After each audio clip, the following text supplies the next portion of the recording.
Tapi di momen kedua itu, saat gue ngeliat senyumnya, entah kenapa gue bener-bener ngerasa takut, gue bener-bener ngerasa itu horor, bahkan lebih. Selamat datang di kanal Elmun, di segmen Kisah Mistis.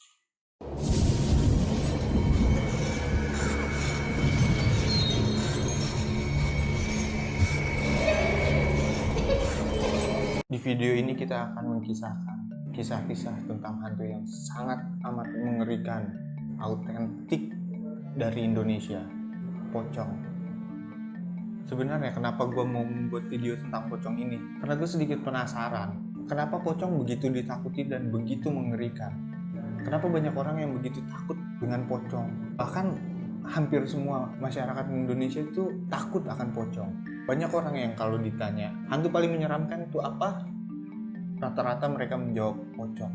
Yang sebetulnya secara fisik hanya wujud manusia yang berdiri terikat, terbungkus oleh kain, tanpa punya kemampuan khusus atau wujud yang kita anggap membahayakan untuk kita. Tapi ternyata jawabannya adalah karena ya bentuknya, ya karena pocong itu sangat mirip dengan manusia. Dan kalau gue jelasin hal itu akan sangat amat panjang. Jadi silahkan kalian googling tentang kenapa pocong begitu menakutkan di benak masyarakat Indonesia. Dan hal itu membawa gue ke pertanyaan, dari mana asal muasal cerita pocong itu berasal?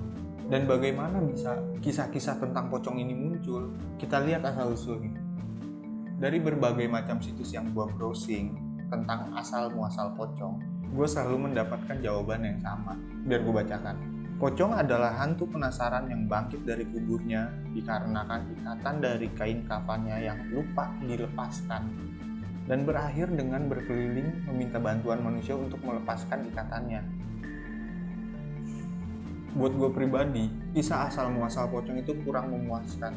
Berbeda seperti Sundel Bolong yang ada kisah tentang dia diperkosa, lalu mati saat hamil, dipaksa oleh alam untuk mengeluarkan janinnya di dalam kubur karena tekanan tanah dan semacamnya, atau kisah tentang babi ngepet, tuyul, kuntilanak, genderuwo, dan lain-lain. Tapi semua kejadian yang bersangkutan dengan pocong, yang menceritakan tentang pocong, itu terasa begitu mengerikan, terasa begitu nyata, dan sangat amat mudah viral. Contohnya, kalian ingat tentang penampakan pocong yang tertangkap kamera dan disematkan di dalam Google Maps? Terakhir gue cek udah nggak ada fotonya. Tapi pada saat itu sangat amat viral foto penampakan pocong yang bisa dilihat di Google Maps di daerah Warukidul kalau nggak salah. Atau ada lagi video-video CCTV yang memperlihatkan pocong. Ada pegawai bengkel yang membonceng pocong, ada pocong yang berdiri di depan pintu, dan semacamnya. Dan bahkan cerita tentang memimpikan pocong cukup menarik untuk kita. Dan ternyata mimpi dikejar pocong itu memiliki arti. Walaupun sebenarnya orang yang pertama kali mengartikan mimpi tersebut kita tidak tahu asal-usulnya atau siapa, tapi banyak dari sebagian kita yang percaya akan hal itu. Banyak banget. Dan menurut gue hal yang paling menarik dari penasaran gue terhadap asal muasal pocong adalah menyegarkan memori gue sewaktu masa kecil. Di video ini akan gue ceritakan tentang kejadian gue semasa kecil yang bersinggungan dengan pocong. Saat gue masih kecil, mungkin umur 6 atau 7 tahun, gue sekeluarga besar menginap di rumah kakek. Meskipun gue agak lupa ya kenapa kami sekeluarga besar menginap di rumah kakek, mungkin lebaran atau tahun baru saat itu. Di hari kedua atau ketiga gue menginap di rumah kakek, ya karena emang gue dari kecil punya kebiasaan sulit tidur. Jam 2 pagi gue belum bisa tertidur, ya memang cukup menyebalkan. Dan kesulitan tidur itu pun terbawa sampai sekarang. Ya, lupakan soal itu. Kenapa gue bisa tahu itu jam 2? Karena saat kecil nyokap tuh emang sering masuk ke kamar untuk ngecek apakah gue udah tidur atau belum dan mengingatkan gue untuk tidur. Ya semacam itulah. Oh iya, sorry, gue tidur di kamar om gue yang posisinya ada di rumah bagian depan, sedangkan nyokap gue tidur di kamar tamu yang sedikit ke belakang. Dan setelah jam 2 itu gue mulai bisa tertidur. Ya mungkin nggak tidur yang pules, tapi yang kriep gitu lah. Dan di momen saat gue setengah tidur itu, gue mendengar suara ketukan di kaca depan yang begitu kencang. Mungkin karena saat itu gue masih kecil atau gimana, gue benar-benar gak berpikir apa-apa. Gue gak curiga atau apa. Yang gue lakukan adalah bangun dari kasur, keluar kamar, membuka hordeng untuk mengintip keluar siapa orang yang mengetuk. Dan yang gue temukan adalah sosok pocong dengan kain kafan, dengan bentuknya yang seperti itu. Dan kain kafannya itu putih, bersih, tapi wajahnya itu hitam legam, seperti gosong. Dan yang pocong itu lakukan hanya berdiri, menatap lurus ke dalam rumah. Dan entah kenapa gue benar-benar ngerasa nggak takut saat itu. Gue nggak ngerasa apapun saat itu. Dan yang gue lakukan setelahnya adalah pergi ke kamar kakek, mencoba membangunkan kakek. Karena di saat itu gue pikir itu emang tamunya kakek. Dan saat gue bangunin kakek gue pun bertanya, atau mungkin hanya sekedar menggerutu saat itu. Dia bilang gini, siapa sih malam-malam jam segini ngapain bertamu? Dan refleks gue menjawab, di depan ada pocong kek. Kakek gue pun yang mendengar itu langsung terkejut. Dengan nada tinggi dia langsung berbicara ke gue, kamu jangan aneh-aneh. Gue yang saat itu gak ngerti apa-apa, cuman bisa kebingungan, kenapa kakek gue ya? Kok dia jadi marah? Dan kakek gue pun langsung pergi ke depan rumah untuk mengecek siapa sebenarnya orang yang datang.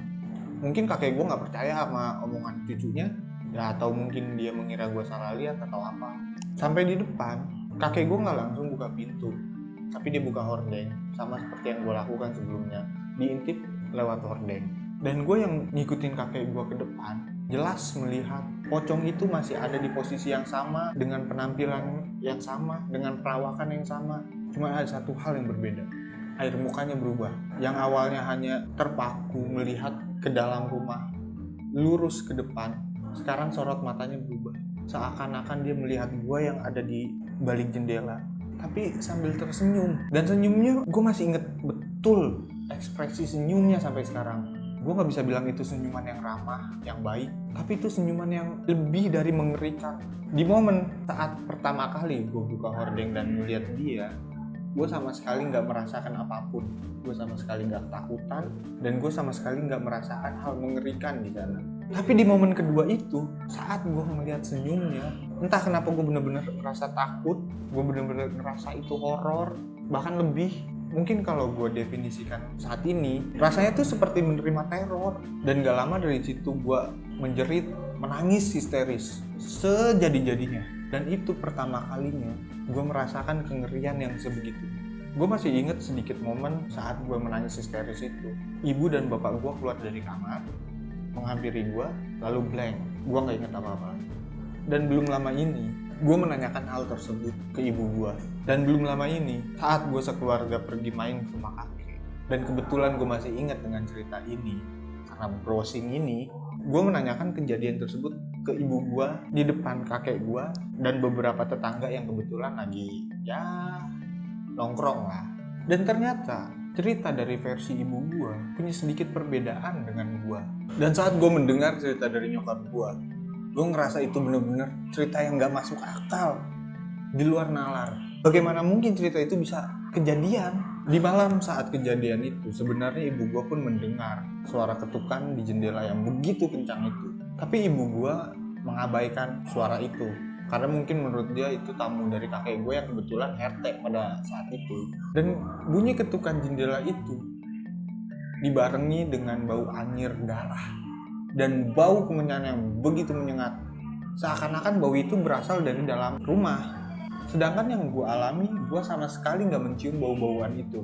Dan bau-bauan itu terus ada, setidaknya sampai 90 menit atau mungkin 2 jam. Dan baru menghilang saat ibu gue mendengar gue menangis secara histeris. Yang mana itu hal yang gak mungkin.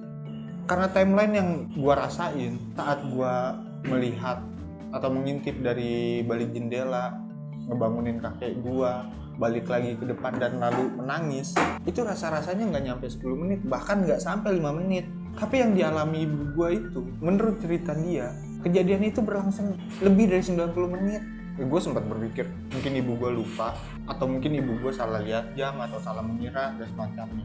Tapi, tetangga yang lagi nongkrong pun mengiyakan cerita dari ibu gue. Karena ternyata, mereka pun mengalami hal yang sama. Mereka mendengar suara ketukan di jendela, seakan-akan itu ketukan di jendela mereka. Dan mereka pun menyium bau kemenyan dan bau anyir tersebut. Dan itu berlangsung seenggaknya 90 menit atau bahkan 2 jam. Persis sama seperti yang ibu gue bilang. Entah alasan apa sampai hal itu bisa terjadi. 2 orang yang mengalami hal serupa dengan rentang waktu yang berbeda. Itu benar-benar gak masuk akal. Dan alasan kenapa kejadian itu bisa kejadian, gak ada yang bisa membuktikannya. Jelas gak ada yang bisa membuktikannya. Cuman ada ya beberapa gosip yang tersebar bahwa di momen itu memang ada seseorang yang baru meninggal, lupa dilepas ikatan tali pocongnya, dan kemudian bergentayangan. Dan ada pula gosip-gosip yang membicarakan tentang rumahnya yang diketuk, tentang orang yang melihat sosok pocong di jalan yang sepi, dan sebagainya. Percaya atau nggak percaya tentang gosip-gosip itu, tapi kejadian itu terjadi kepada diri gue sendiri, yang menurut gue kejadian pertama kali yang membuat gue benar-benar ngerasa ketakutan. Dan tapi mungkin aja kejadian itu sebenarnya nggak punya alasan mistis sama sekali. Mungkin karena gue salah lihat atau imajinasi, atau gue setengah tidur, atau entah karena gue sendiri nggak bisa membuktikan kejadian tersebut, yang meskipun menurut gue itu benar-benar nyata. Jadi sekali lagi, silakan percaya untuk yang mau percaya dan tidak percaya untuk yang tidak mau percaya. Sekian video kali ini. Jangan lupa like, share, komen, dan subscribe. Terima kasih.